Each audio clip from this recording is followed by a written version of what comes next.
भव्यात्माओं, उत्तम संयम धर्म के दिन एक कहानी सुनाई थी मैंने। एक मकान में आग लगी, मालिक चला गया और माल बच गया। प्रत्येक व्यक्ति के जीवन की एक ही कहानी है। जब भी मृत्यु की आग लगती है, मालिक चला जाता है और माल यहीं रह जाता है। अब सवाल यह है कि ये कहानी बिल्कुल सच्ची कहानी है और हर व्यक्ति के जीवन में घटित होना है।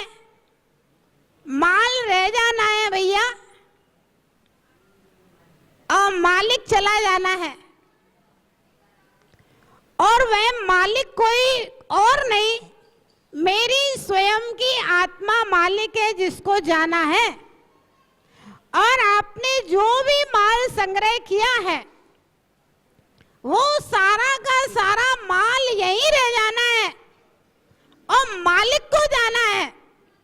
अब सवाल ये है कि ये तो फिक्स है कि मालिक को जाना है, मालिक को रोका नहीं जा सकता किसी भी कीमत पर, मालिक को जाना ही है। अब मालिक अपने माल को कैसे साथ में ले जा सकता है?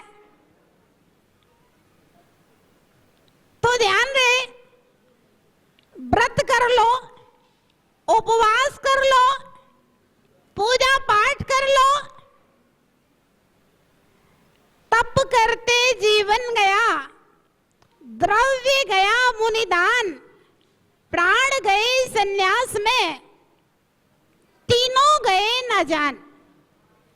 अगर तपस्या करते करते जीवन चला जाए, व्रत उपवास करते हुए पर्युषण निकल गए, तो भैया सार्थक हो गए, सफल हो गए। द्रव्य गया मुनिदान, द्रव्य गया मुनिदान, पैसा अगर आपने दान में दे दिया तो कभी दान देके पश्चाताप मत करना। मनोज भैया,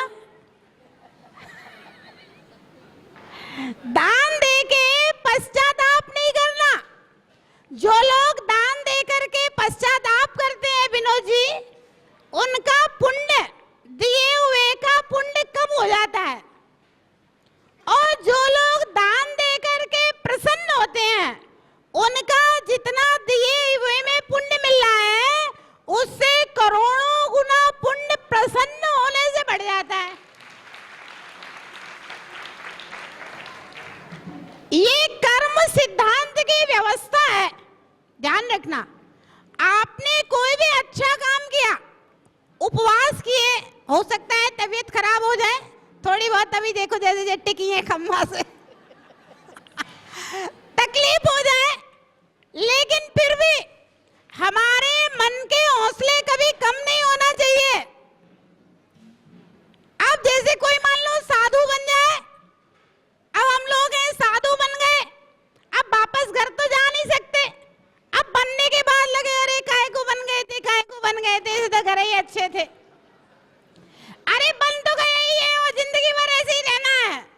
और अगर पश्चाताप आ रहा है तो फिर साधु भी बने रहोगे, तपस्या तो करनी ही पड़ेगी, एक टाइम खाना ही पड़ेगा, 4 महीने में किस रोज करने ही पड़ेंगे, लेकिन तो भी पुण्य की जगह पाप कर्म का बंद और होएगा। और अगर साधु बनने के बाद में रोज प्रसन्नता आ रही है, नई नई प्रसन्नता, हे भगवान कौन सी शुभ घड़ी थी, दीक्षा ले ली जो ले ली उस समय, तो अच्छा है बन गए, नहीं तो पता नहीं बाद में परिणामों का क्या भरोसा। हम तो बहुत खुश हैं, बहुत प्रसन्न हैं और बहुत अच्छा है मेरा जीवन। तो क्या होगा, साधु तो बन गया, बने तो रह नहीं है, तो हमारी अनंत गुणी विशुद्धि बढ़ने से हमारा अनंत गुणा पुण्य का अनुभाग बढ़ता जा रहा है। चाहे 5-5 हजार की किस्त में दो, चाहे 50,000 की किस्त में दो, चाहे 5 लाख एक बार में दे दो, देना तो पड़ेंगे आपको। लेकिन जो आपने बोल दिया है, देने के बाद अगर प्रसन्न हो रहा है तो उसका पुण्य अनंत गुणा बढ़ जाता है, और देने के बाद अगर पश्चाताप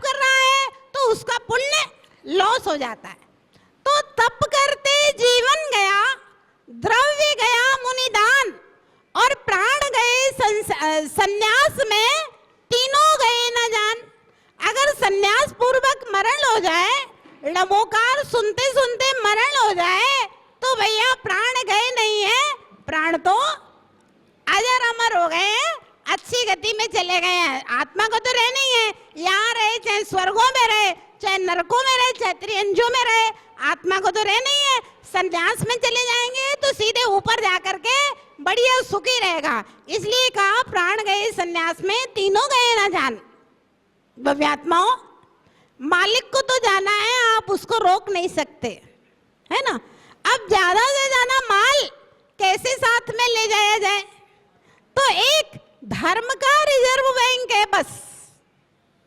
बाकी बैंक ऑफ इंडिया ये सब एक भी काम नहीं करेंगे। कौन कौन से बैंक है ministry? Reserve bank of India, HDFC, LIC, जितने जितने बैंकों में आप जमा कर जाओगे, सारा बेसहारा करके चला गया।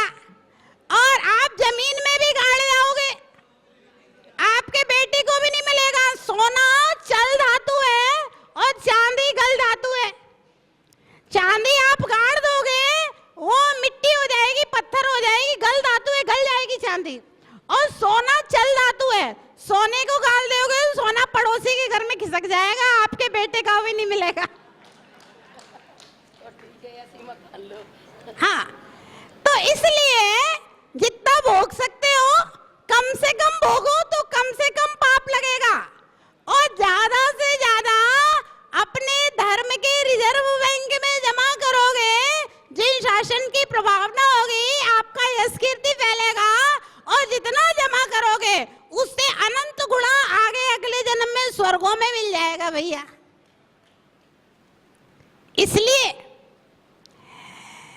मालिक को तो जाना ही है, लेकिन माल को कैसे साथ में ले जाएं, उसका एक ही उपाय है, वह है धर्म, है ना। व्रत करो, उपवास करो, पूजा पाठ करो सुबह से। कल शाम को एक बहुत बड़ी दुखद घटना हो गई। 24 साल का बच्चा, पारस बज का भतीजा, जम्बू बज का बेटा, खूब भगवान की आरती की, नृत्य किया बहुत, बोला पापा आज तो बहुत नाचने का मन कर रहा है।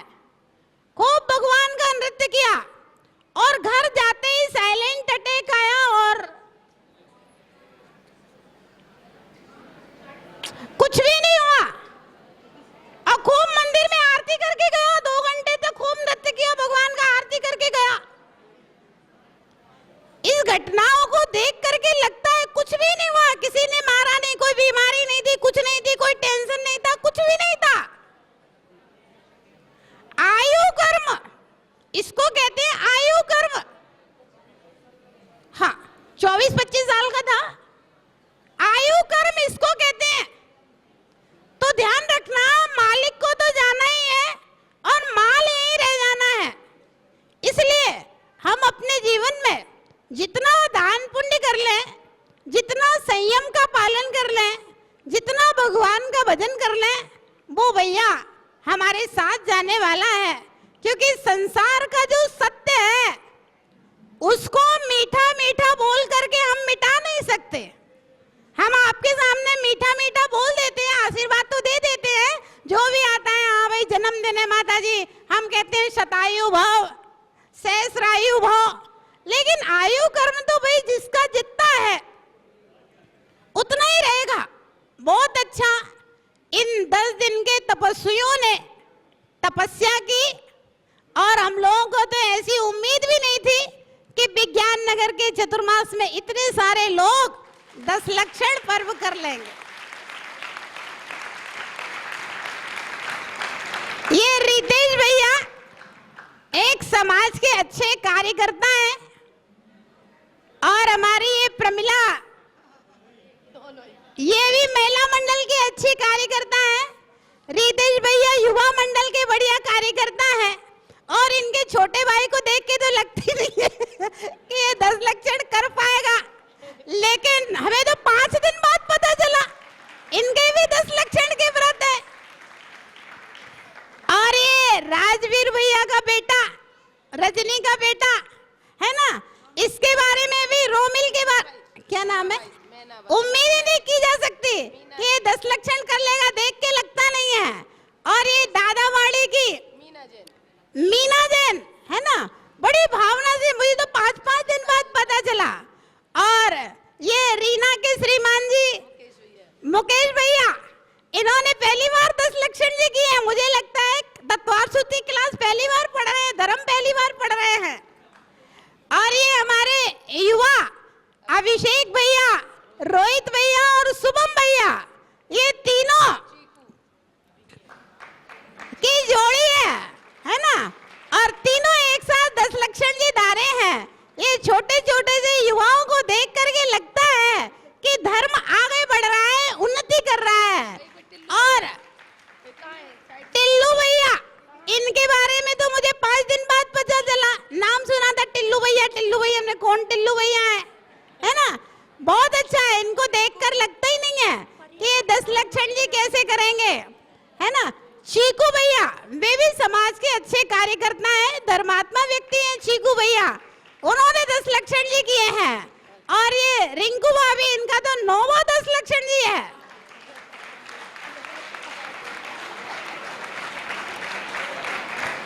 और हमारे सरस्वती कॉलोनी से क्या नाम है, तपिश भैया, ये भी परसों दर्शन करने आए, तो हमने कहा आशीर्वाद है, तुम यही पारना के लिए आना। तो ये तपिश भैया को, इतने युवा है ना, इन्होंने 10 लक्षण जी किए हैं। इन सब युवा तपस्वियों को देख करके जैन धर्म का है ना मस्तक ऊंचा हो जाता है, धर्म ध्वजा इन्हीं को देख करके लहराती है। आर के पुरम की आकांक्षा, संजय जी की बिटिया और परिजन, सब लोग इसको पापा की परी बोलते हैं, संग में आती है सब लोग, छोटी सी, अभी 16 साल की है ये परी, और इसने 10 लक्षण व्रत किए, दुबली पतली से देख के। हाँ, जय कुमार जी, इन्होंने भी 10 लक्षण के व्रत किए हैं और कई बार रह के किए, ये अभी आए हैं, बहुत अच्छी भावना है इनकी। तलवंडी से, मांगरोल से आकर के इन्होंने यहाँ 10 लक्षण जी व्रत किए हैं। बहुत बहुत नैनवा से भी एक महिला ने 5 व्रत और एक महिला ने 10 व्रत किए हैं। नाम क्या है उनका? अच्छा, आप 4 साल से व्रत कर रहे हैं। तो इस प्रकार से ये 10 लक्षण जी के व्रत धारण किए हैं, बहुत अच्छा। 10 धर्म थोड़े थोड़े ही सही, आंशिक रूप से ही सही, आपके जीवन में आए और आत्मा का कल्याण करें। और जिनने भी व्रत किए हैं, मैंने बताया था पहले ही कि 10 लक्षण व्रत जो है, ये भले ही उत्तम जो होता है वह 10 उपवास, मध्यम 1 उपवास 1 आहार और जघन्य कम से कम 1 आसना का 10 लक्षण व्रत होता है। जिन लोगों ने व्रत धारण किए हैं वे लोग 10 साल तक कम से कम एक आसना से 10 लक्षण व्रत करके 10 साल तक अपने व्रतों को पूरा करें, ऐसा मेरा मंगल आशीर्वाद है सब व्रतियों के लिए। और 10 लक्षण व्रत के उपलक्ष्य में एक ना एक कोई प्रतिज्ञा 10 लक्षण व्रत की याद में जिन लोगों ने 10 लक्षण व्रत किए हैं वो स्वयं जरूर धारण करें, जिससे आपको ध्यान रहे हमने 10 लक्षण व्रत किए थे तब ये वाला नियम धारण किया था। सबके लिए बहुत बहुत आशीर्वाद। और जिन लोगों ने 3 उपवास किए हैं, छोटे छोटे से, और भी बहुत सारी बच्चियों ने 3 उपवास किए हैं। कुछ बच्चों की कल पारणा होगी 3 उपवास वालों की, कुछ ने रत्नत्रय धारण किए हैं। तो सबके लिए बहुत बहुत मंगल आशीर्वाद। इसी प्रकार से व्रत नियम संयम आप अपने जीवन में करते रहें। संयम श्री माता जी ने भी 10 उपवास किए और साम्य श्री माता जी ने भी 10 व्रत किए हैं और शुभ श्री माता जी ने भी 3 उपवास धारण किए हैं। और हम लोगों ने सबने 1-1 उपवास किया है और आपने सबने भी 1-1 उपवास किया है। तो भव्यात्माओं, मनुष्य जीवन की सार्थकता संयम को धारण करने में है और भगवान की पूजा और दान श्रावक जितना कर सके उतना करना चाहिए।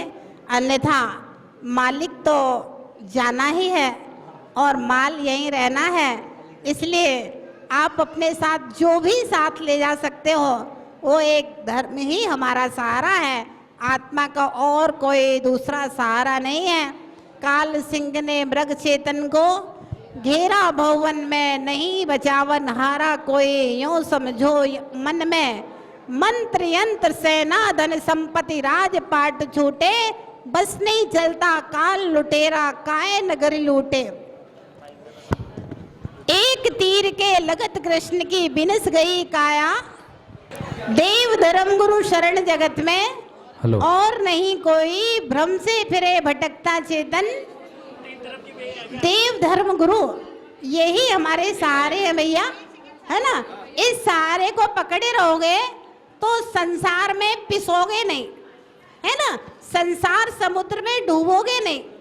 कबीर और कमाल दोनों चले जा रहे थे और एक महिला चक्की पीस रही थी, तो कबीर दास जी की आंख में आंसू आ गए। कमाल ने कहा, पिताजी क्या बात है, आपकी आंख में आंसू? बोले हाँ। कबीर दास जी ने कहा,